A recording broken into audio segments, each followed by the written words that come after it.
Well, apparently we haven't had enough rain today, or this month, or this year, because it is coming down. Holy cow. What's hilarious is I think my wife just took my son to go mow somebody's lawn.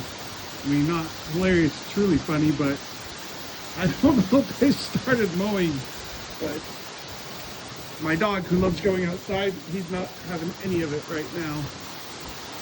Oh, yeah, that hit suddenly.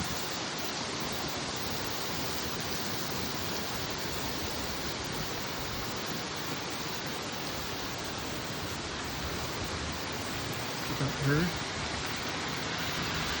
I'm gonna give her a call, see if they're alive. Yeehaw! Maybe it'll blow over fast. One can hope. Or not. You need moisture.